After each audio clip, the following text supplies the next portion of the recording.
ப்ளவுஸோட ஸ்டிச்சிங் ஆரம்பம். First back side வந்துட்டு பின் பக்கமாக இதை மடித்து தைச்சிடலாம்.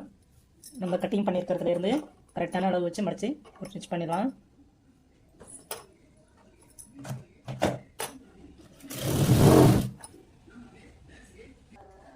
மடித்து தைக்கும்போது எப்போதுமே ரெண்டோடைய துணியை வந்து சமமாக பிடிச்சி இழுக்காதீங்க. அடி துணியை வந்துட்டு டைட்டாக பிடிச்சிடுங்க, மேலே வந்துட்டு லூஸாக விட்டுடுங்க. அப்போ தான் வந்துட்டு இது வந்து சுருக்கம் வராமல் கரெக்டாக வரும்.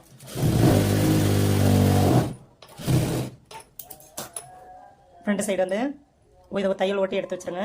திரும்ப முன் பீஸில் வந்துட்டு டாட் பிடிச்சிடலாம். டாட் வந்து உங்களுக்கு டவுட்டுன்னா மார்க்கப் பண்ணிக்கோங்க.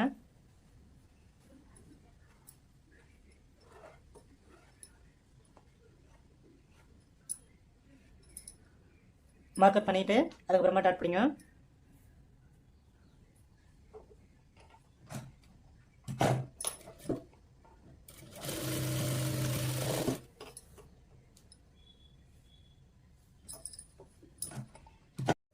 இந்த டாட்டை இதில் எடுத்து வச்சு அளந்து அது சமமாக பிடிச்சிக்கோங்க. 3 சைடு டாட் பிடிச்சிடலாம். பக்கத்தில் வந்து ஒவ்வொரு இன்ச்சு டிஃப்ரெண்ட்டுக்கு தான் டாட் பிடிக்கணும். ரஃப் தையல் அடிச்சிருங்க. ஸ்டார்ட் பண்ணும்போது முடிக்கும் போது ரஃப் தையல் அடிச்சிருங்க.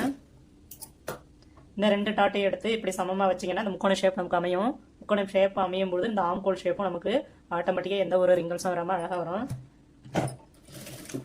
இதுக்கும் ஒரு இன்ச்சு டிஃப்ரென்ஸாக டாட் பிடிச்சுங்க.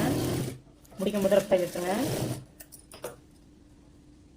பட்டி பீஸ் ஜாயின் பண்ணும்போது இந்த மேல் பீஸு இந்த சைடு வச்சுருங்க. மேல் பீஸ் இந்த சைடு வச்சுட்டு உள் பீஸ் இந்த சைடு வச்சுட்டு ஒரே தையல் தாங்க. தனித்தனியாக அடிக்க தேவையில்லை. நம்ம வந்துட்டு ஒரே பீஸாக தான் கட் பண்ணியிருக்கிறோம். ஜாயின் பீஸ் கிடையாது. ஊசி 2 இதில் உட்காந்துருச்சு. இப்போ இதை கரெக்ட் பண்ணிக்கலாம். ஊசி உட்கார வச்சுட்டு பீஸை எடுத்து டாட் பீஸை வந்து உள்ளே மடித்து விட்டுருங்க. மடித்து விட்டுட்டு 3 பீஸையும் கரெக்டாக வச்சு முன்ன பின்ன எதுவுமே இருக்கக்கூடாது, ஒரே பீஸாக இருக்கணும்.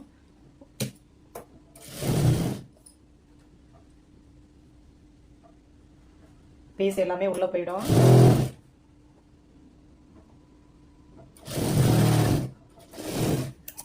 பீஸை வந்து திருப்பிடுங்க. வெளியில் திருப்பிட்டு இது மேலே அழகாக ஒரு படிமான தையல் போட்டுருங்க. தையலை ஒட்டி படிமான தையல் போடும்போது இழுத்து வச்சு நல்லா அழகாக அடிங்க.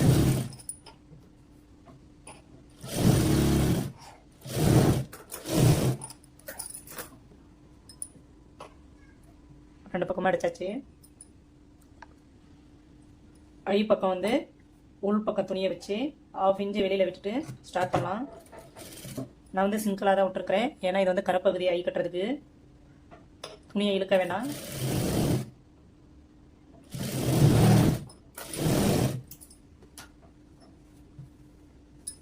இது வந்து உக்ஸுக்கு வந்துட்டு நம்ம மிஷின்லேயே உக்ஸு கட்டுறோம். சின்னதாக 1.5 இன்ச்சில் ஒரு பீஸு கட் பண்ணிவிட்டு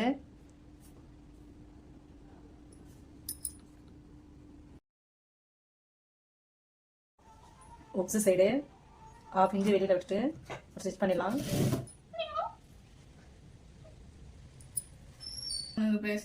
மேலே ஒரு படிமான தையல் ஓட்டியாச்சு. 5 உக்ஸ்க்கான மார்க் பண்ணிடலாம்.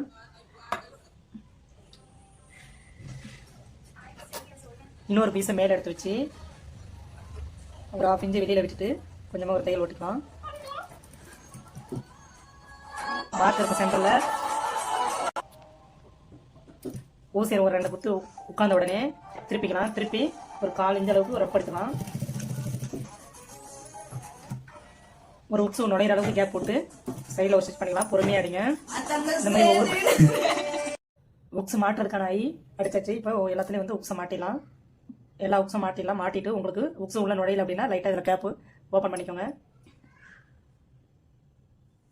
எல்லா உக்ஸும் மாட்டிக்கலாம். எல்லா உக்ஸும் மாட்டியாச்சு. லாஸ்ட்டாக நெக் பற்றி உள்ள ஊக்கு மட்டும் நான் மாட்டலை. ஏன் அப்படின்னா நம்ம வந்துட்டு இதில் பைப்பிங் அடிக்கணும். பைப்பிங் அடிச்சிட்ட பிறகு அந்த உக்ஸை மாட்டிட்டு ரஃப் அடிச்சுக்கலாம். புட்டு மாற்றிக்கலாம். எந்த பக்கம் ரஃப் அடிச்சுக்கோமோ அந்த ரஃப் அடித்த பக்கம் உக்ஸை நல்லா அழுத்தி நெருக்கமாக தள்ளி விட்டுட்டு ஊசி போயிட்டு சைடில் வந்து உட்கார வச்சுருங்க. உட்கார வச்சுட்டு பொறுமையாக ரஃப் அடிச்சிடலாம். ரஃப் அடிக்கும் போது நிதானமாக அடிக்கணும். ஸ்டாப் பண்ணிவிட்டு அடுத்த உக்ஸுக்கு அதே போல் அடிச்சிடலாம்.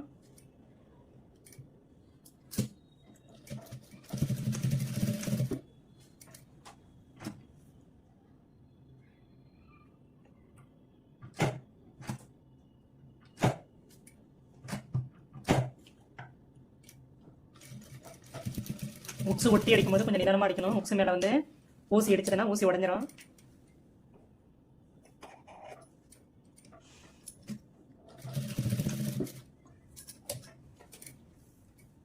பிசுரை எல்லாத்தையும் கட் பண்ணி எடுத்துடலாம். நூலெல்லாம்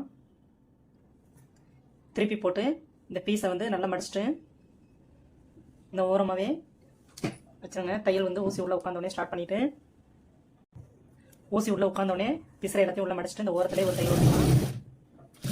லாஸ்ட்டாக வந்து பிசுறு வெளியில் தெரியாமல் உள்ளே மடிச்சுட்டு ரப் அடிச்சிருங்க. முக்ஸ் கட்டியாச்சு. மிஷின்லேயே ஐ கட்டிடலாம். ஐ சைடு வந்துட்டு ஒரு பீஸ் அடிச்சுட்டு முக்ஸு பீஸை வந்து மேலே எடுத்து வச்சுட்டு முக்ஸுக்கு நேராக எல்லாத்துலேயும் ஒவ்வொரு மார்க் போட்டுடலாம்.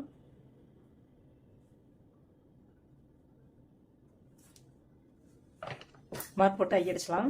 பீஸை வந்து உள்ளே மடிச்சிருங்க. மடிச்சுட்டு நான் ஒரே டைமில் வந்து ஐ கட்டுறேன். ஸ்டார்ட் பண்ணும்போது ரப் அடிச்சிருங்க. ஊசி பின் சைடு உள்ளே உட்காந்த பிறகு சைடில் திருப்பிட்டு ஒரு 2 குத்து ஊசியால் ஸ்டிச் பண்ணிடுங்க. திரும்ப திருப்பிடுங்க.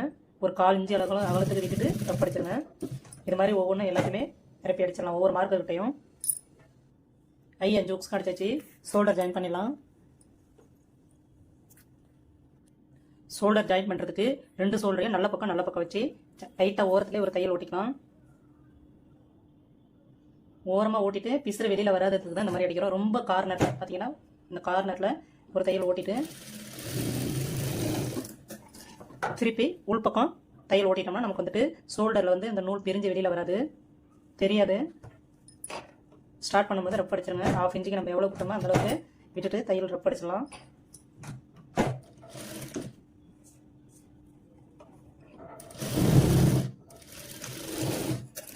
ரெண்டு பக்கமாக அது மாதிரி ஜாயின் பண்ணலாம். ஷோல்டர் ஜாயின் பண்ணியாச்சு. பைப்பிங் வந்துட்டு கிராஸ் பீஸ் அடிச்சு கிராஸ் பீஸு 1 இன்ச்சு அகலத்துக்கு கட் பண்ணியிருக்கிறோம். கிராஸ் பீஸ் வந்து எப்படி ஜாயின் பண்ணுறோன்னா இந்த பக்கம் இருக்கும்போது இந்த கட்டிங்கை வந்துட்டு ஆப்போசிட்டில் வைக்கணும். பீஸ் வந்து இந்த மாதிரி வச்சு இந்த மாதிரி வி ஷேப்பில் வச்சு ஷோல்டர் ஜாயின் பண்ணிக்கலாம். பீஸு ஜாயின் பண்ணிவிட்டு ஓரத்தில் உள்ள பீஸை கட் பண்ணிவிடுங்க. பைப்பிங் பீஸ் தான் அடிக்க போகிறோம். அடிச்சுட்டு 1/2 இன்ச்சு அளவுக்கு விட்டுட்டு எல்லாத்தையும் வந்துட்டு இழுத்து வச்சு ஒரு தையல் ஓட்டிடலாம். பீஸ் அடிக்கும்போது இழுத்து எடுக்கலாம். அப்போ தான் வந்துட்டு பைப்பிங்க்கு வந்துட்டு ரொம்ப உருண்டையாக லூஸ் வராமல் கழுத்து வந்து லூஸ் இல்லாமல் இருக்கும். உக்ஸ் மாட்டுறதுக்காகவே வேண்டி ஃபஸ்ட்டு நான் ஸ்லீவ்ஸ் ஜாயின் பண்ணாத பைப்பிங் அடிக்கிறேன். ஃபுட்டு மாற்றலை. பைப்பிங் அடிச்சுட்டு அதுக்கப்புறமா ஃபுட்டு மாற்றிக்கலாம். 1/4 இன்ச்சு ஜாஸ்தி விட்டு அடிக்காதீங்க. நீங்கள் உருட்டும் பொழுது வந்துட்டு ரொம்ப கட்டையாக இருந்துச்சுன்னா உங்களால் உருட்ட முடியாது.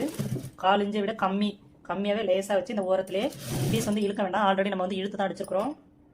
ஓரத்திலே வந்து கரெக்டாக எவ்வளோ விட்டு அடிக்கிறோமோ அந்த அவ்வளோவே விட்டு ஃபுல்லாக அடிச்சிடலாம். லாஸ்ட்டு முடிக்கும்போது ஒட்டை கட் பண்ணிடுறீங்க. 1/4 இன்ச்சு விட்டு கட் பண்ணுங்கள். இப்போ வந்து சென்டரில் எங்கேயுமே கட் பண்ண வேண்டாம். ஏன்னா நம்ம வந்து 1/4 இன்ச்சுக்கும் கம்மி அந்த ஓரத்திலே தான் நம்ம பீஸ் கொடுத்து அடிச்சிருப்போம். இப்போ பாருங்கள் த்ரெட் பைப்பிங் மாதிரியே வரும் அழகாக. பீஸை வந்து ஃபஸ்ட்டே வந்து மடிச்சிருங்க. உள்ள மடிச்சுட்டு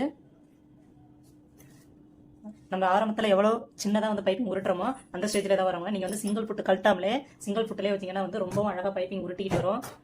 ரஃப் அடிச்சுங்க. ரஃப் அடிச்சுட்டு பீஸை உள்ளே கொடுத்து சின்னதாக இந்த பீஸ் பைப்பிங் பீஸ்க்கும் இந்த ப்ளவுஸ் பீஸ்க்கும் இந்த சென்டரில் ஸ்டிச்சிங் இருக்குது. அந்த ஸ்டிச்சிங் ஓரத்திலே ஓட்டிங்கன்னா அதுவே அழகாக ஆட்டோமேட்டிக்காக வரும். இந்த மாதிரி நீங்களும் அடிச்சு பாருங்கள். உங்களுக்கு எவ்வளோ சைஸ் பைப்பிங் தேவையோ அந்த அளவுக்கு விட்டுடுங்க. ரெட் பைப்பிங் மாதிரி அழகாக இருக்கும். ஃபுல்லாக அடிச்சிடலாம்.